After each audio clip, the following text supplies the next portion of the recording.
Hello students, welcome back to our YouTube channel provided you by BTS India. तो जैसे कि आप जानते हो, ये एक सीरीज चल रही है जो कि हिमाचल जीके के रिगार्डिंग हमने स्टार्ट किया है, जिसमें हम जो है हिमाचल का बेसिक्स जो है वो कवर कर रहे हैं, जो कि हर एग्जाम के लिए इम्पोर्टेंट है। ऑलरेडी हम कुछ वीडियोस आपको प्रोवाइड करवा चुके हैं। अगर आपने वो वीडियोस अभी नहीं देखे हैं तो आप उन वीडियोस को भी एक बार देख लीजिए, क्योंकि हमने हिमाचल को स्टार्टिंग से, हमने हिस्ट्री पोर्शन से स्टार्ट किया है, उसको कवर करने की स्टेप बाय स्टेप जो है यहाँ पे कोशिश की है। तो फर्स्ट 3 वीडियोस जो है वो सीक्वेंस से बनाई जा रही हैं कि आप सिलेबस को एक अच्छी ग्रिप के साथ कवर कर सकें। तो पहले आपको मैं यही एडवाइस करूंगी, वो आप देख लीजिए। उसके बाद आज का जो लेक्चर है वो आप देख लीजिए। तो चलिए, आज का जो हमारा टॉपिक है वो है basically Mauryan period and the hill states.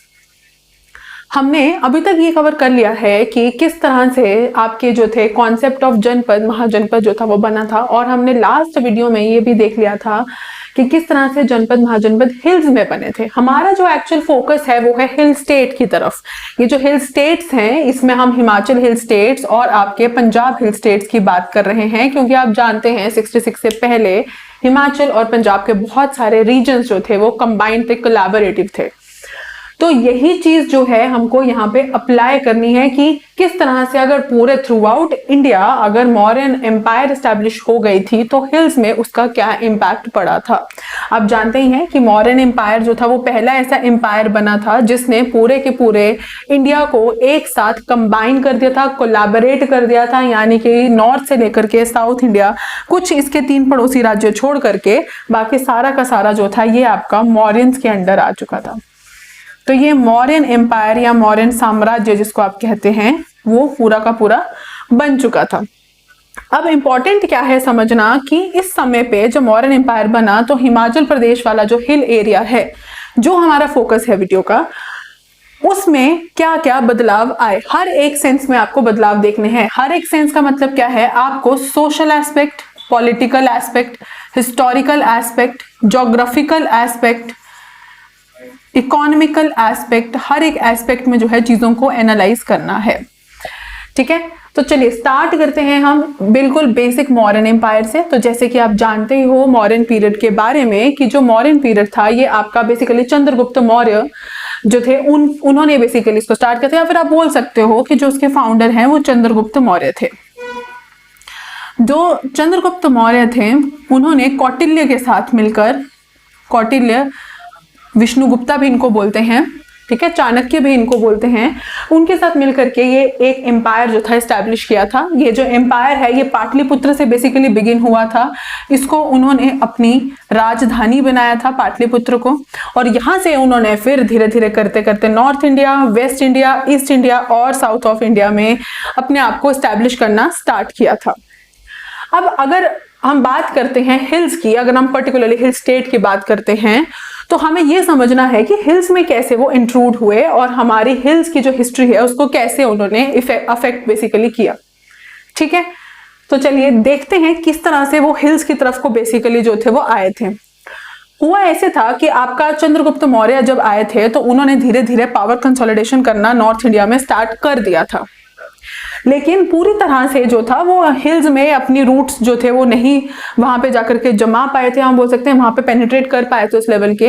इस प्रोजेक्ट को उनके कि हिल्स में भी एक हमारा इस्टेब्लिश्ड साम्राज्य होना चाहिए, वो जो थे वो राजा अशोक जब आए थे तो उन्होंने उसको किया था। राजा अशोक के समय पे आप जानते ही हैं उनके बारे में कि जो राजा अशोक थे उन्होंने आपका कलिंगा का जो था, कलिंगा उड़ीसा के पास है, साउथ ऑफ उड़ीसा में है, तो कलिंगा की एक वॉर हुई थी। इस वॉर में बहुत सारे लोग जो थे, बहुत सारे जो वॉरियर्स थे उनकी डेथ हो गई थी, बहुत ब्लडशेड हुआ था, जिसके बाद जो आपके अशोक थे उन्होंने ये पॉलिसी जो थी इस तरह से वॉर की, एनेक्सेशन की, उसको एक तरह से अबैंडन कर दिया था, उसको सपोर्ट करना छोड़ दिया था। और इतना परेशानी और दुख तकलीफ देखने के बाद उनको लगा कि वॉर जो है एक फ्यूटाइल एक्टिविटी है, इससे दोनों ही तरफ का जो है वो नुकसान होता है। इस वजह से अब क्या होने लगा, अब इस वजह से ये होने लगा कि उन्होंने अपने आप के अंदर कुछ स्पिरिचुअल चेंजेस जो थे वो फील करना शुरू किया और उन्होंने इस पॉलिसी को अबैंडन कर दिया। इसी वजह से उन्होंने क्या किया, बुद्धिज्म की तरफ को वो डाइवर्ट होना स्टार्ट हो गए। ठीक है। अब जैसे वो बुद्धिज्म की तरफ को डाइवर्ट हुए तो उन्होंने सबसे पहले वो एक ले वर्शिपर थे, उपासक थे, फिर उन्होंने धीरे धीरे करके जो थे एक मंक की तरह उन्होंने प्रैक्टिस करना स्टार्ट कर दिया। अब आप जानते ही हैं जब हम बुद्धिज्म की बात करते हैं तो थोड़ा सा इसके बारे में हम जान लेते हैं कि जो गौतम बुद्ध हैं उनको हम बोल सकते हैं कि वो आपके एक तरह से फाउंडर हैं बुद्धिज्म के। ठीक है, उन्होंने जो था वो हायर नॉलेज, एनलाइटनमेंट उन्होंने गेन किया था और जिंदगी का सार जो है, लाइफ का सार जो है, हायर नॉलेज उन्होंने गेन किया था। आप जानते हैं कुछ बेसिक सी चीजें बुद्धिज्म और आपके जो बुद्धा हैं उनके बारे में कि उन्होंने कुछ इमेजेस कुछ उन्होंने पिक्चर्स देखे थे जब अपने महल से निकले थे। जैसे कि उन्होंने एक बीमार आदमी को देखा, एक शव यात्रा देखी, एक साधु को देखा और उन्होंने ये चीज रियलाइज किया कि आप कितने भी मटेरियलिस्टिकली आप फिट हैं या फिर कितने भी आप किसी भी लाइफ स्पैन में आप हैं, अपने लाइफ स्पैन के किसी भी टाइम पीरियड में हैं, death is basically the ultimate reality. और उन्होंने क्या चीजें समझी, उन्होंने ये समझा कि जैसे ही कोई भी इंसान दुनिया में आता है तो हमारे जो डिजायर्स हैं, इंसान की जो इच्छा है, वो बेसिक कॉज है किसी भी सफरिंग का, किसी भी दुख का।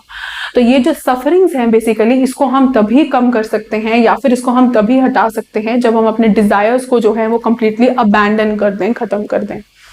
तो ये कब खत्म हो सकती हैं? ये तभी खत्म हो सकती थी, उन्होंने बताया कि जब हम जो है वो 8 फोल्ड पाथ को जो है वो पूरा करें। 8 फोल्ड पाथ में 8 चीजें उन्होंने दी थी जिसमें से कि कुछ हैं जैसे कि right conduct, right faith, right knowledge, right speech, right view. ये सब चीजें कुछ उनका था कि सही सोचिए, सही काम कीजिए, सही तरीके से बात कीजिए।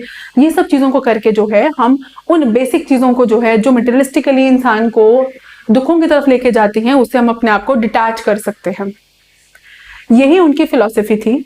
और बेसिकली आप इस रिलीजन के बारे में ये भी जानते होंगे कि लॉर्ड बुद्धा भी जो थे और बुद्धिज्म जो था, this was more over a rationalist religion. मतलब ये आपके जो थे तर्क जो थे उन पे बात करते थे, यानी कि जो कुछ फैक्ट्स उन पे बात करते थे। जो मेटाफिजिकल क्वेश्चंस हैं जिनका हम फिजिकली जिनको नहीं देख सकते, जैसे कि गॉड, सोल, उनको ये ज्यादा बिलीव नहीं करते थे। तो इनका क्या रहता था, इनका कहने का यही था कि जहां हम अभी हैं पहले उन सांसारिक जो प्रॉब्लम्स हैं उनसे हम डील कर लेते हैं, उसके बाद जो है हम बाकी प्रॉब्लम्स के बारे में डिस्कस कर सकते हैं कि गॉड का एग्जिस्टेंस है या नहीं, इस तरह से सब सवालों पे।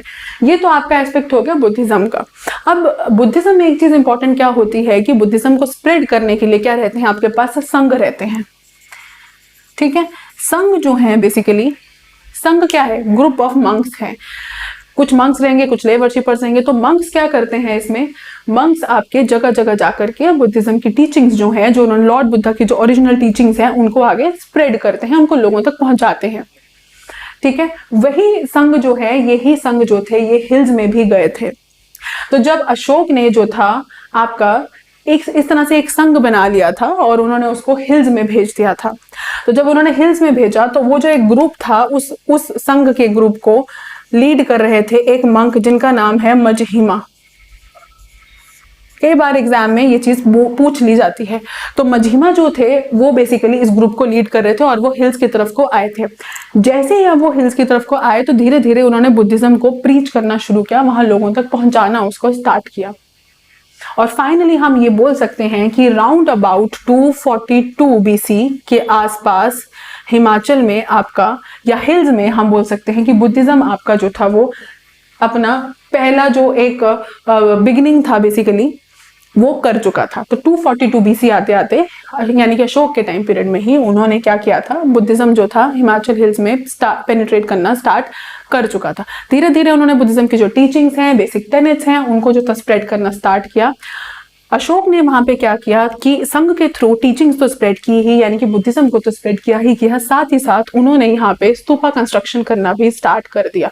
आप हिमाचल में देख सकते हैं बहुत सारी जगहें ऐसी हैं जहाँ पे आपको स्तूपास मिल जाते हैं, मोनेस्ट्रीज मिल जाती हैं।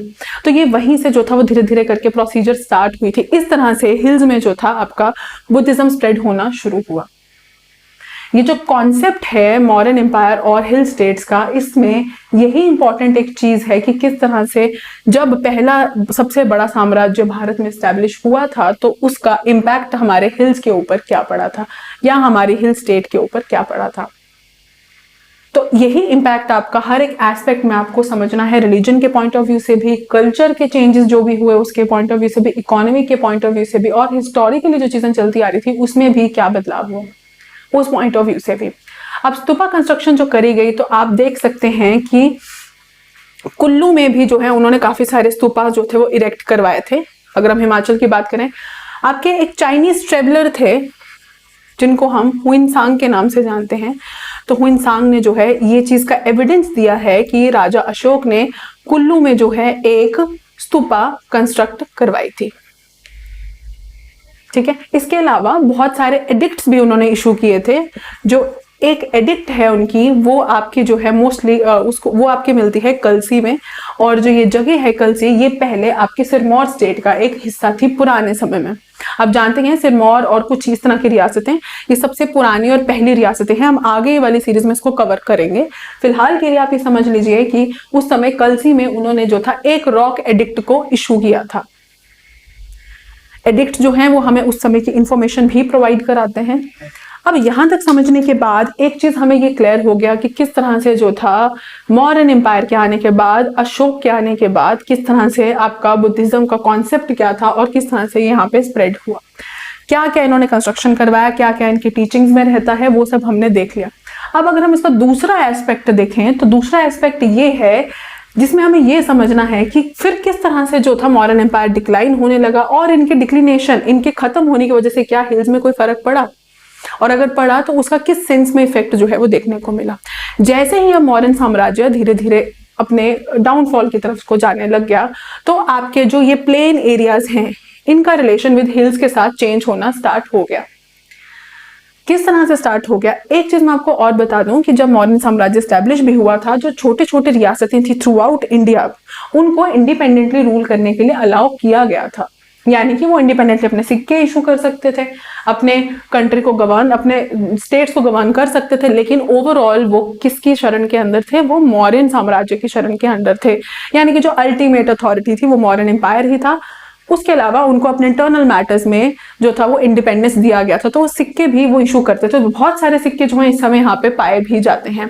अब मौर्यन साम्राज्य के डिक्लाइन के साथ क्या होने लगा कि आपका प्लेन्स और आपके हिल्स के जो रिलेशन थे वो भी चेंज होने लग गए। कैसे चेंज होने लग गए कि जब ये एम्पायर डिसइंटीग्रेट होने लगा, मौर्यन एम्पायर, तो जैसे ही इसका पकड़ पूरे इंडिया से छूटने लगा, तो छोटे छोटे राज्य जो थे वहां से इमर्ज होके बाहर आने लग गए। वहां के राजाओं ने अपने आप को इंडिपेंडेंट घोषित कर दिया और अपने आप को बोला कि हम मौर्यन एम्पायर से जो है वो अलग हो चुके हैं, डिफरेंट है, अब हम अलग से जो है हम यहाँ पे रूल करते हैं। हुआ ये कि जैसे ही आपका क्रोनोलॉजी वाइज अगर हम चलें तो मौर्यंस के बाद जो थे आपके पास बहुत सारे फॉरेन इन्वेजन्स हुए थे, जिसमें से इंपॉर्टेंट है सुंगास का और कुशान्स का। सुंगास और कुशान्स जो हैं इन्होंने इंडिया में काफी लंबे समय तक जो था वो इन्वेड किया और काफी एरिया को उन्होंने कंट्रोल भी करके रखा था। ठीक है, कुशान्स तो इनफैक्ट आपके जो थे वो आपके यहाँ गंगा वैली तक भी चले गए थे, लेकिन वो कंप्लीट इस पे जो थे वो कंट्रोल नहीं कर पाए थे। कुछ हद तक उन्होंने कुछ छोटे से टाइम पीरियड के लिए कंट्रोल किया था, उसके बाद वो रिट्रेस होके चले गए थे। तो कुशान्स और शाकास ने ये ट्राई किया था कि वो दोबारा से मौर्यन एम्पायर जितना बड़ा जैसे बना हुआ था उसको वैसे का वैसे इंटैक्ट करें, लेकिन अब ये पॉसिबल नहीं हो पाया था। इसी वजह से क्या हुआ, बहुत सारे छोटे छोटे जो पहले आपने 4 जनपद हिमाचल के पढ़े हैं, उन्होंने अपना इंडिपेंडेंस जो था वो घोषित कर दिया। बेसिकली हम ये बोल सकते हैं कि बाय 4th सेंचुरी BC आपके जो जनपद थे वो कुशान्स के कंट्रोल में आ चुके थे। 4th BC, 3rd BC, 2nd BC की तरफ को हम जाते हैं तो कुशान्स जब आए थे तो कुशान्स के कंट्रोल के अंदर आपके ये जनपद चारों के चारों एक समय पर रहे हैं। लेकिन जैसे जैसे इनका फॉल डाउन शुरू हुआ, नए नए आपके पास एरियाज बनने लगे, नई नई टेरिटरीज बनने लगी, उस वजह से क्या हुआ, कुछ नई तरह की ट्राइब्स आप बोल सकते हो या कुछ नए तरह के साम्राज्य छोटे छोटे बनने लगे। जैसे कि आप कुछ हैं इसमें से, जैसे कि योद्धास, कुनिंदास एंड अर्जुनास, ये कुछ नए और पावरफुल साम्राज्य जो थे मौर्यन एम्पायर के डिसइंटीग्रेशन के बाद जो थे यहाँ पे बनने लग गए थे। अब 3rd सेंचुरी AD आते आते इन्होंने क्या किया, 3rd सेंचुरी AD आते आते इन्होंने कोलैबोरेट किया आपस में और इन्होंने एक पावरफुल ग्रुप बनाया, ऑर्गेनाइजेशन बनाया और कुशान्स के अगेंस्ट जो था फाइट करना स्टार्ट किया। और फाइनली इन्होंने क्या किया, कुशान्स को हिल्स में से बाहर निकाल दिया। यानी कि अब अगर हम हिमाचल की बात करते हैं स्पेसिफिकली, तो हिमाचल वाले एरिया में मौर्यन साम्राज्य के ब्रेकडाउन के बाद यहाँ पे आपके योद्धास, कुनिंदास और अर्जुनास नए साम्राज्य ये बने थे। इन्होंने कंबाइन करके आपके कुशान्स को यहाँ से ड्राइव आउट कर दिया, यानी कि यहाँ से हिमाचल से कुशान्स को बाहर कर दिया। और अब ये नए कुछ साम्राज्य जो थे इंडिपेंडेंटली हमारे सामने जो थे वो बन के आ गए थे। इस तरह से क्या हुआ, हम ये बोल सकते हैं कि इनका जो स्ट्रगल इन्होंने किया, जो आपका ऑलमोस्ट आपका फर्स्ट एडी से इन्होंने इसको एफर्ट्स अपने डालना स्टार्ट किए, या हम बोल सकते हैं कि शुरुआती फर्स्ट एडी के शुरुआती समय से, तो बाय 145 या 147 एडी आते आते ये जो तीनों ट्राइब्स हम बोलेंगे या जो तीनों जनपद हम बोल सकते हैं, छोटे छोटे जो आए थे, साम्राज्य जो आए थे, इन्होंने इस एरिया में अपने नई रूट्स बनाना अब स्टार्ट कर दी थी। तो इस तरह से क्या हुआ कि ये एक नया ग्रुप जो था यहाँ से इमर्ज हो गया और पुराने जो साम्राज्य थे वो धीरे धीरे करके वैनिश होने लग गए। कुछ तो खत्म हो गए, जो खत्म नहीं हुए वो दूसरों के साथ मर्ज हो गए। और डंबरास आप जानते हैं एक जनपद है जो सबसे पहले खत्म हुआ था। धीरे धीरे करते करते लास्ट में कुनिंदाज और कुल्लूटाज वाले जो थे वो सरवाइव किए थे। कुल्लूटा तो आज भी आप जानते हैं कुल्लू के नाम से है। वो मर्ज होते रहे, बाद में वो बड़े बड़े एरियाज बन गए और राजा और महाराजाओं वाला जब एक टाइम पीरियड स्टार्ट हुआ तो उन्होंने वहां पे भी अपने आप को सरवाइव कर लिया। तो अब वो जनपद वाले जो स्टेट्स आपने पढ़े चार, उनको हटा करके ये कुछ नए तरह के ट्राइब्स यहाँ बन गए थे। इस तरह से जो था ये पूरा का पूरा कॉन्सेप्ट जो है कि मौर्यन साम्राज्य के समय पे किस तरह से हिल्स में पेनिट्रेशन हुआ बुद्धिज्म का, किस तरह से चीजें जो थी वो बदली हर एक सेंस में, social, political, economic as well geographical, वो हमने आज इस वीडियो में कवर किया है। आई होप यहाँ तक आपको समझ में आया होगा कि किस तरह से इंडिया की जो ज्योग्राफी है वो चेंज होती रही है नई नई रूलिंग डायनेस्टीज के आने के साथ, किस तरह से रिलीजन्स समय समय पे यहाँ पे बदलते रहे हैं, नए नए धर्म जो है नई नई जगह पे जा रहे हैं।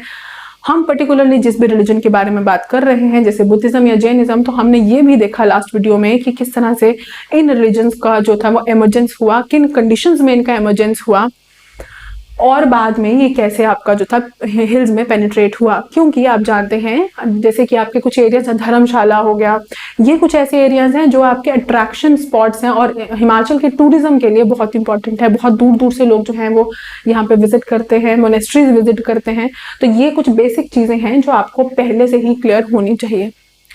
आपको इन चीजों को क्रोनोलॉजी वाइज पढ़ना है। मैं आपको फर्स्ट वीडियो में भी बता चुकी हूँ। तो क्रोनोलॉजी वाइज भी अगर हम चलते हैं तो हम ये देख चुके हैं कि अभी हम जो है मौर्यन एम्पायर को क्रॉस करके जो फॉरेन इन्वेजन्स उसके समय पे हुए हैं उनको कवर कर लिया है और ये देखा कि उसके साथ के साथ इफेक्ट्स आपके हिल्स पे क्या पड़े हैं। नेक्स्ट जो वीडियो है उसमें अब हम ये देखेंगे कि मौर्यन के बाद जो नेक्स्ट बड़ा एम्पायर स्टैब्लिश हुआ था गुप्तास का, उस समय पे हिल्स में क्या बदलाव आए थे। तो हमारा जो फोकस है वो यही रहेगा कि पूरे के पूरे कंट्री की टेरिटरी के साथ हिल्स को साथ साथ में कवर किया जाए, ताकि आपको अलग अलग से नोट्स या फिर अलग अलग से बुक्स नहीं इकट्ठी करना पड़े, आपको क्रोनोलॉजी वाइज सारे बेसिक्स वहीं पे क्लियर हो जाएं। तो आई होप ये जो फर्स्ट कॉन्सेप्ट हमने आज का ये जो आज किया है ये आपको समझ में आया होगा and thank you for watching.